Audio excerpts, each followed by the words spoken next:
नमस्कार सर, बहुत बहुत स्वागत है आपका। Thank you Anju ji. जय हिंद। जय हिंद। सर, हमारे गृह मंत्री ने एक स्टेटमेंट दिया है अभी कि चुन चुन कर बदला लिया जाएगा, जितने भी आतंकवादी हैं उनका खात्मा होगा और आतंकवाद के खिलाफ हमारी जीरो टॉलरेंस की नीति है। तो जब देश का गृह मंत्री ये कह रहा है तो जाहिर सी बात है, सीमा पार भी तो एक स्ट्रॉन्ग मैसेज फिर से चला गया ना। अभी 4 दिन पहले हमारे प्राइम मिनिस्टर ने भी इसी तरह का बिल्कुल स्टेटमेंट दिया था, तब भी पाकिस्तान के लोग थर थर कांप रहे थे। बिल्कुल, इसलिए कि उन्होंने कहा है कि हम चुन चुन के मारेंगे जो ये कर फैला रहे हैं उनके आकाओं को। It means directly army. It is that army leadership, the centre of gravity is army headquarter, army ISI. ये टारगेट पे रहेंगे, तभी ये डरे हुए हैं, तभी बीवियों को और बच्चों को भेज दिया, तभी ये हो रहा है। क्योंकि ये थोड़ी है कि आप कश्मीर के आतंकवादियों को मारेंगे और सोचेंगे अरे हाफिज सईद को आप मार दीजिए, 10 हाफिज सईद आ जाएंगे 6 महीने में। आप क्या सोच रहे हैं कि हाफिज सईद चला गया तो कुछ सब ठीक हो जाएगा? नहीं, ये नहीं होगा। ये थॉट जो है, थॉट ये पाकिस्तान आर्मी के माइंड में रहेगा through the ISIS and the radical Islam headquarters in the middle east and other countries. वो नहीं इस चीज को जाने देंगे। और कई कंट्रीज ऐसे हैं, सफेद पोशाक पहने मुस्कुरा के आपसे बात कर रहे हैं, पर अंदर से क्या है इस्लाम के लिए वो दूसरी बात है। मैं आपको बता रहा हूं, सबसे ज्यादा we'll have to bother about these people who talk sweetly to you. पर सर, पाकिस्तान के सारे हुक्मरान डरे हुए तो हैं ही। वो जो मुनीर है वो कहीं मिल नहीं रहा है, किसी बंकर में छिपा हुआ है।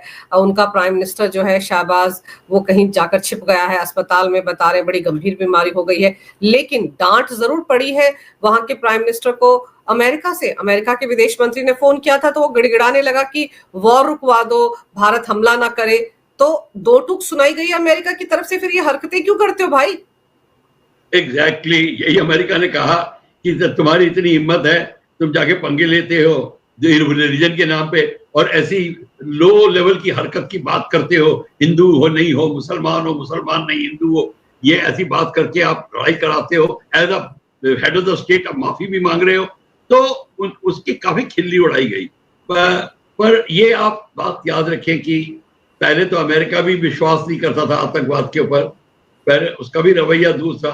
वो तो जो उनका जो हो गया टावर, ट्विन टावर जो उड़ाए गए ट्रेड टावर, तब पता चला अमेरिका को कि क्या गेम है 9/11 के बाद, कि खेल क्या होता है ये आतंकवाद का। तो उसकी भी आंख खुली। फिर वहां के वो जो रक्षा मंत्री है ख्वाजा, अमेरिका को फंसा दिया है। अमेरिका तो ये कह रहा है कि तुम्हारी हिम्मत कैसे होगी हमारा नाम लेने की। ये भी तो डांट लगाई शहबाज शरीफ को। यही तो कहा कि तुम ये कहते हो कि हमारे कहने पे तुमने आतंकवाद को पैदा किया है। ऑब्वियसली अमेरिका को झटका लगा है, ये सारा मुंह पे नाम ले गया हमारा। This is what is it. तो अब अमेरिका भी खफा हो रहा है, पर खफा होने का भी लिमिट होगी। खफा होगा, सब कुछ ठीक है, पर आप ये मत सोचिए कि वो अबेंडन कर देगा उसको, ये नहीं होगा।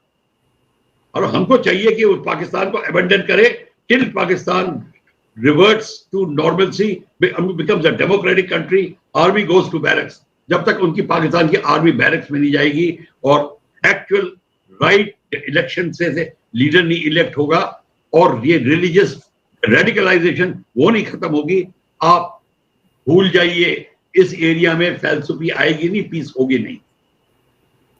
सर, पाकिस्तान में आपने देखा था पिछले 1.5-2 साल में बहुत सारे अननोन गनमैन, अज्ञात वीर, जिन्होंने पाकिस्तान में रह रहे आतंकवादियों को ही टारगेट किया। क्या जो जनरल मुनीर है उनसे डरा हुआ है कि कहीं ऐसा ना उसका नंबर लग जाए, इसीलिए छुप कर बैठा है किसी बंकर में, पता ही नहीं कि देश में है भी या नहीं? ये बिल्कुल ठीक बात है। सबसे पहला टारगेट तो वही होगा। और दुश्मन का जो दुश्मन देश का टारगेट होगा जनरल मुनीर है, प्राइम मिनिस्टर भी नहीं होगा, उसमें गोली नहीं कोई वेस्ट करेगा। देर क्या जनरल मुनीर, वही होगा। तो आप देखिए ये सारा का सारा गेम है, और वो छुप रहा है, उसको पता है कि मैंने I am playing with fire, तो उंगली तो जलेगी। तो ये सारी गेम है, तो चिंगारियां गिरेंगी उसके ऊपर। तो ये पाकिस्तान की फौज को अब पता चल गया है, और यहां तक कि फौज में भी दरारें पड़ने लगी हैं। The junior echelon is against leadership, वो नहीं चाहते रेडिकलाइजेशन। पाकिस्तान की जनता नहीं चाहती कि पाकिस्तान के मुल्ला हमारी आर्मी को कंट्रोल करे। ये जियाउल हक ने कराया था, और जियाउल हक भी इसी खानदान का होता था, मुल्लाओं खानदान का, उससे कराया था। उसने कहा था यही एक तरीका है अपने स्ट्रांग बनने का कि रिलीजन को आगे ले आओ। एक बार रिलीजन आगे आ गया, आप सभी कुछ सब माफ है, सारे खून माफ है आपको। अब पाकिस्तान की आर्मी का जनरल मुनीर जिसने स्टेटमेंट बनाई है, वो एक मुल्ला का लड़का है, वो जलंधर से है, तो शुरू ही वो रेडिकल टीचिंग से पढ़ा हुआ है, चले मदरसों में गया होगा, उसको क्या पता। अब वो जब अब वो भी गायब दिख रहा है या नजर नहीं आता, फैमिली बाहर भेज दी है, अब उसको असलियत पता चलने लगी है। आटे दाल का भाव जिसको कहते हैं पता चलना है, वो अब पता चल रहा है उनको। तो ये अब सारा अब इस बाजार में उतरा है, तो अब वो बिक के जाएगा, तो यही हो रहा उसका। तो ही इज बिकम एब्सोल्युटली बिकाऊ item, he is running around. तो ये उनकी मिसकैलकुलेशन हुई है। सर, इस बीच तो ये भी खबर आ गई है ना कि पाकिस्तान का एनएसए की कुर्सी जो पिछले 6-7 सालों से खाली पड़ी थी, अब आईएसआई का जो चीफ है आसिम मलिक, उसको एनएसए बना दिया है। तो वैसे भी मुनीर का चमचा माना जाता है, उसी ने बांग्लादेश में तख्ता पलट करवाया था। एब्सोल्युटली, आईएसआई का चीफ है, आईएसआई का जो चीफ है वही सारी ये हरकत कराता है। ये जितने टेढ़े मेढ़े खेल है वो उसके ही स्पिन बॉक्स से निकलते हैं, तो वही करा रहा है। और वही राइट मैन है सिक्योरिटी को देखने के लिए, उससे ज्यादा सिक्योरिटी का किसको पता होगा। और वो क्या करेगा, अब आईएसआई को भी कंट्रोल करेगा और उस एनएसए भी बनेगा, तो उसकी जो पावर और ज्यादा हो जाएगी और सारे पॉलिटिशियंस को कंट्रोल करेगा। तो एक किस्म से सारे जो डेमोक्रेसी जो पनपने जा रही थी पाकिस्तान में, वो भी धरी की धरी रह जाएगी। सारे पॉलिटिशियन और भी खफा हो जाएंगे। प्रॉब्लम बलूचिस्तान में और आगजनी हो जाएगी, और सिंध में भी ऑलरेडी स्टार्ट हो चुका है, वहां पे भी होगी। सिंध नहीं चाहता, वो भी ग्रसित है, वो भी तंग आ चुका है पाकिस्तानी हुकूमत से। तो ये भी उनका भी गेम है। बलूचिस्तान, सिंध और ट्राइबल्स है जितने, पख्तूनवा एरिया जो पश्तून है एरिया, वो तो सारे के सारे लोग तो सिर्फ जो है आपका धरा रहेगा, पंजाब धरा रहेगा। वो बेसिकली है, उस पर ही पाकिस्तान अब टिकेगा। जब सिंध और बलूचिस्तान निकल गया, पख्तूनवा एरिया थोड़ा रह जाएगा, बस वही रह गया। अब तो खबर ये आ रही कि हाफिज सईद जो है वो 4 मई को एक बड़ी रैली करने जा रहा है लाहौर में, और उसके भाषण भी जगह जगह घुमाए जा रहे हैं, टेप पर सुनवाए जा रहे हैं, ताकि लोगों में जोश भरा जाए। मतलब आतंकवादियों के भरोसे इस वक्त पाकिस्तान। देखिए, हाफिज सईद ऑलरेडी ये अभी उनकी नजरबंद रखी है, वो 5 स्टार नजरबंद में है, दिखाने के लिए है। हाफिज सईद की जो बात है वो पनपा कैसे है, सारे रिलीजियस स्कूल तो हिंदुस्तान में हैं, Barelvi school of radical thoughts और जो देवबंद है वो उनके पनपे हुए हैं, वहीं यहीं से आ रही है। अंजू जी, जो हम बात कर रहे हैं, सबसे पहले जो भारत बात को सोचना चाहिए कि पाकिस्तान का जो रेडिकल एलिमेंट है वो हिंदुस्तान में तब खिलवाड़ करता है जब तक हिंदुस्तान के सपोर्टिंग सेल्स उसको अलाउ करते हैं, और वो सपोर्टिंग सेल्स बहुत ज्यादा है कश्मीर में। पाकिस्तान की आर्मी हुकूमत में रहने के लिए कश्मीर का मुद्दा अलाइव रखेगी, और कश्मीर का मुद्दा अलाइव रखने के लिए उसको आतंकवाद का सहारा लेना पड़ेगा। और आतंकवाद का सहारा तब मिलेगा जब वहां पे सपोर्टिंग सेल्स का सहारा होगा। वही जो सपोर्टिंग सेल्स हैं वही तो कश्मीरी पंडितों के घर में बैठे हुए हैं, वही सारा चला रहे हैं, और वही उन्होंने ये पहलगांव का हंगामा किया, उन्हीं के घरों को उड़ाया जा रहा है। तो अब ये सारा का सारा मामला जो है हिंदुस्तान की कोर्ट में हमारा गेम आ गई है। हमको पहले इनको खत्म करना पड़ेगा और अपनी पूरी की पूरी जो संस्थाएं उनको ठीक करनी पड़ेंगी, तब ये पाकिस्तान का आतंकवाद बाहर रहेगा। सर, आप ये भी तो देखिए ना कि अभी जब फरमान सुनाया था गवर्नमेंट ऑफ इंडिया ने कि जितने भी पाकिस्तानी भारत में तुरंत जाएं, आप देखिए कैसे कैसे खुलासे हुए। सीआरपीएफ का एक जवान है, उसकी पत्नी पाकिस्तान से है, ऑनलाइन शादी हो गई, वो वीजा लेकर आई थी 4 महीने का, यहाँ पे आकर रह रही है। सर, जम्मू कश्मीर पुलिस में भी ऐसे लोग हैं जिनकी शादियां पाकिस्तान में हुई हैं। तो ये तो एक तरह से सेंधमारी हो गई ना हमारी सुरक्षा एजेंसियों में। ये जितने भी, सर आपने खुद एयरफोर्स में सर्व किया है, क्या जो ऐसे जांच एजेंसियों में अधिकारी होते, पुलिस में होते, क्या वो सीमा पार के लोगों से शादी कर सकते हैं और फिर अपने स्पाउस को यहाँ पर भी रख सकते हैं वीजा पे। मैं बता रहा हूँ, अगर यदि फॉरेन गर्लफ्रेंड भी बनाओ तो खटिया खड़ी हो जाती है, वो शादी तो दूर रही। तो ये प्रॉब्लम है बिल्कुल। ये डिसिप्लिन कंट्री में इनके रूल्स होते हैं। मैं हैरान हूं कि ये कश्मीर में कैसे हुआ। वहां के जम्मू एंड कश्मीर में वहां का citizen Jammu and Kashmir police में आया, ये कैसे हो रहा है? इसीलिए मैंने आपको बताया कि जब एक कमांड एंड कंट्रोल आएगा, ये सारी बीमारियां दूर हो जाएंगी। सब will be answerable. Jammu and Kashmir police को सारा पता होता है कौन स्लीपर सेल कहाँ बैठा है, आतंकवादी कहाँ बैठा है। कोई ऐसा SHO और थानेदार नहीं है कश्मीर से लेकर कन्याकुमारी तक जो ये कह दे कि मेरे इलाके में आतंकवादी है पर मुझे पता नहीं। तो 1989 में आपके कश्मीरी पंडित निकले, अभी तक एक भी FIR नहीं है, किसी ने परवाही नहीं करी। नहीं जी नहीं, ये तो हो जाएगा, होना था, ये इधर उधर की बात करके बात टाल दी उन्होंने। सर, अकेले पंजाब की बात करें तो 83,000 ऐसी महिलाएं निकली जिनकी शादियां पाकिस्तान में हुई हैं और जिन्होंने पिछले 30-30, 40-40 साल में भी अपना भारत का पासपोर्ट सरेंडर नहीं किया, पाकिस्तान की नागरिकता नहीं ली और उनके शौहर आते जाते रहते हैं भारत वीजा पे। अब सोचिए किस तरह की कंस्पिरेसी चल रही है देश के खिलाफ। तभी तो आपका सबसे ज्यादा ड्रग ट्रेड चल रहा है, स्मॉल आर्म्स ट्रेड चल रहा है। आपके जो ड्रोन्स आते हैं वो ड्रग्स गिराते हैं, वेपन्स गिराते हैं।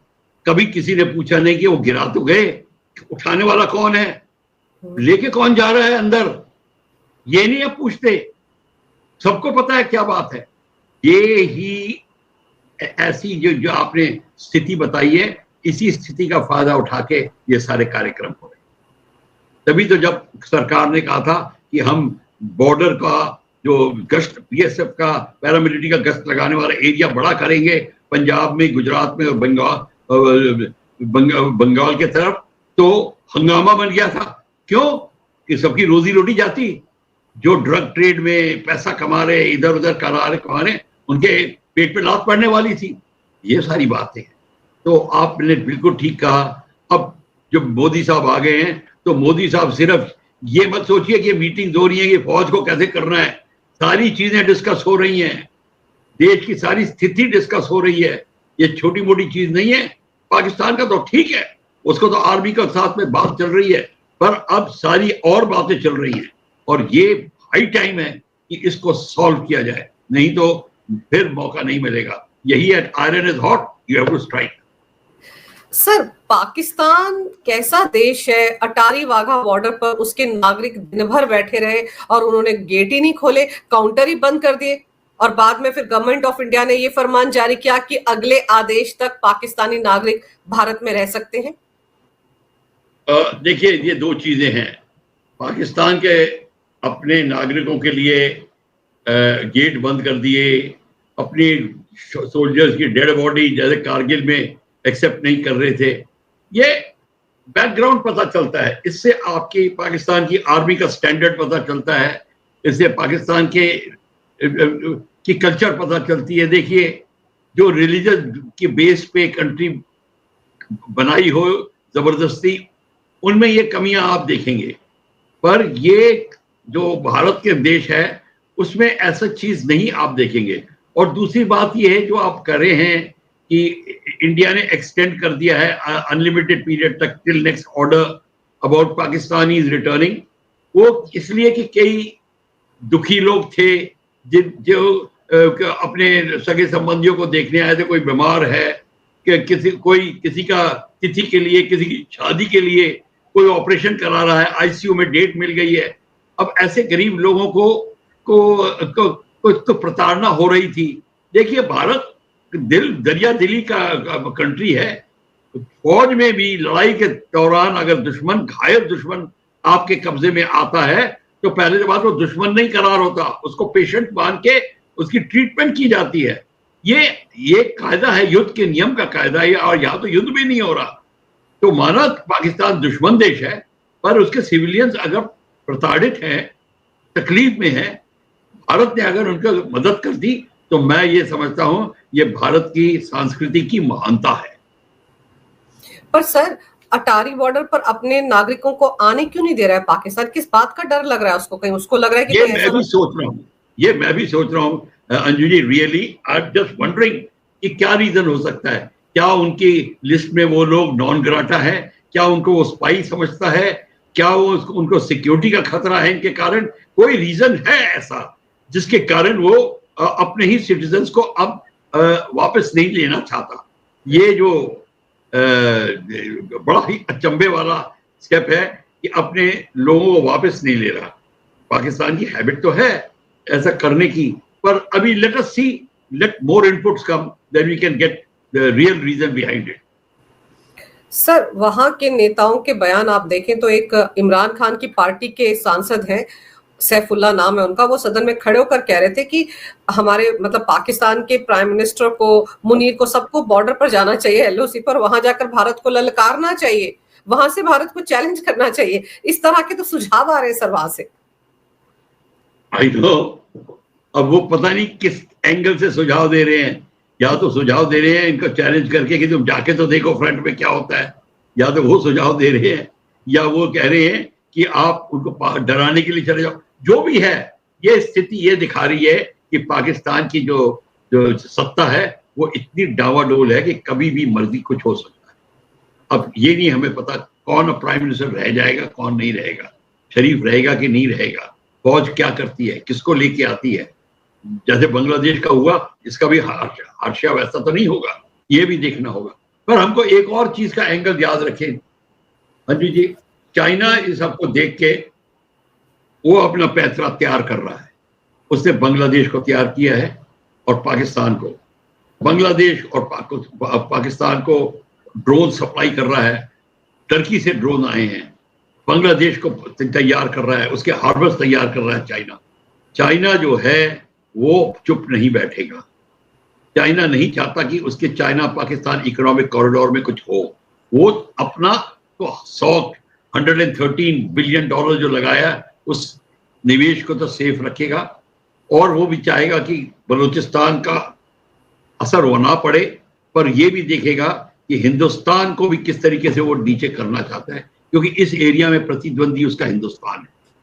और इस सारी इक्वेशन में एक ही चीज है, वो रशिया ने बताया हुआ है चाइना को, देखो अगर आपको ब्रिक्स को ताकतवर बनाना है, अमेरिका को चैलेंज करने के लिए, तो भारत से आप अच्छी तरह बर्ताव करिए, प्यार मोहब्बत की बात करिए, तभी थोड़ी कुछ 2 महीनों से 2.5 महीनों से थोड़ा जिसको कहते हैं या थोड़ा सा हुआ है, पर वो कब तक चलेगा ये नहीं पता। पाकिस्तान बार बार न्यूक्लियर बम की धमकी देता है, और अगर पाकिस्तान की एयरफोर्स की बात करें सर, तो हमारे मुकाबले वो कहाँ ठहरते हैं? मैं आपकी बात मानता हूं, तो पाकिस्तान लिमिटेड जगह उसको भिड़ना पड़ेगा अगर इंडिया भिड़ा। पर अभी डायरेक्ट इंडिया को भी जब मीटिंग्स होती हैं, हमने फौज को खुली छूट दे दी है, जब ऐसी स्टेटमेंट होती हैं, तो फौज को खुली छूट क्या दी है?